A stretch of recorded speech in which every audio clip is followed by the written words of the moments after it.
It occurs to me, after a year of doing this with my friends, that America Against America also describes the strategy that Wang, that Xi Jinping, and the CCP have pursued in the years since, in America, in Taiwan, and around the world. The strategy of pitting people against each other to undermine our countries and our resolve.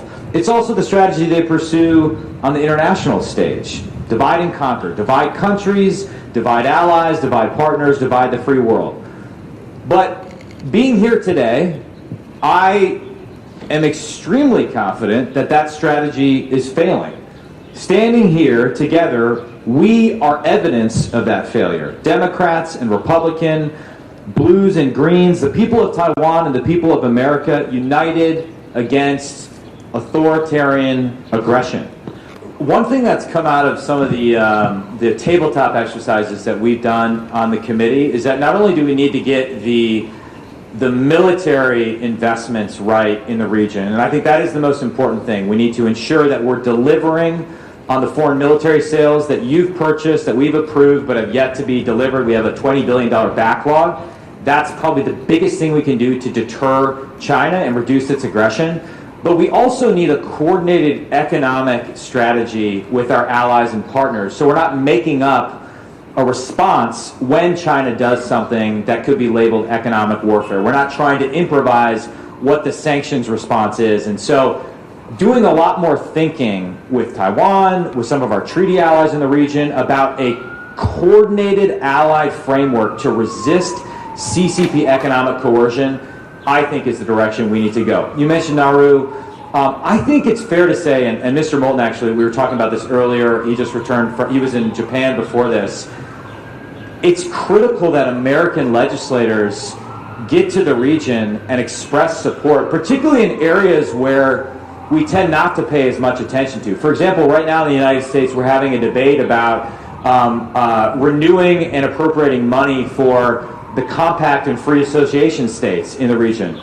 Absolutely critical that we do things like that. Developing expertise in countries like the Philippines, deep regional expertise, Indonesia, area where we know we're just going to have to stay engaged. It's my experience that that attention goes a long way. And we just have to show up. We have to be here in the region, constantly signaling to our friends that we stand with them, and constantly signaling to our enemies that we won't stand by as they pursue the route of aggression. On the first part, I think the Biden administration has done a tremendous amount to try to expedite the shipment of arms and articles of self-defense to Taiwan.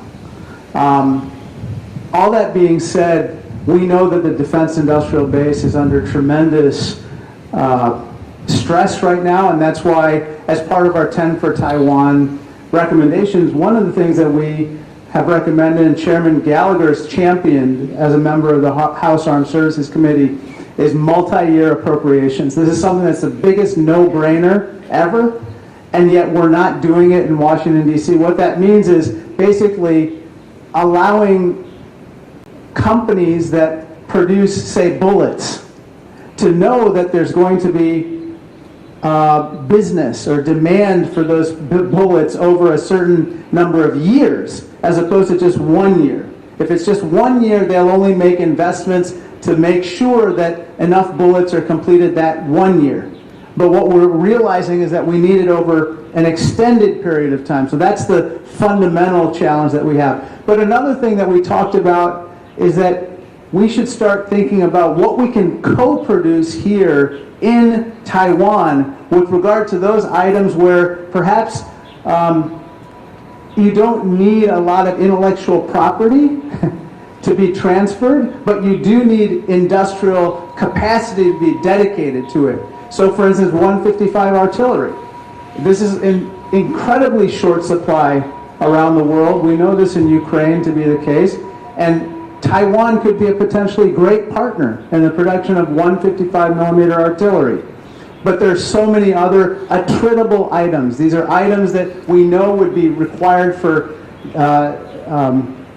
deterrence that they can make locally, and that we don't have to worry about necessarily stressing the supply chains in other parts of the world.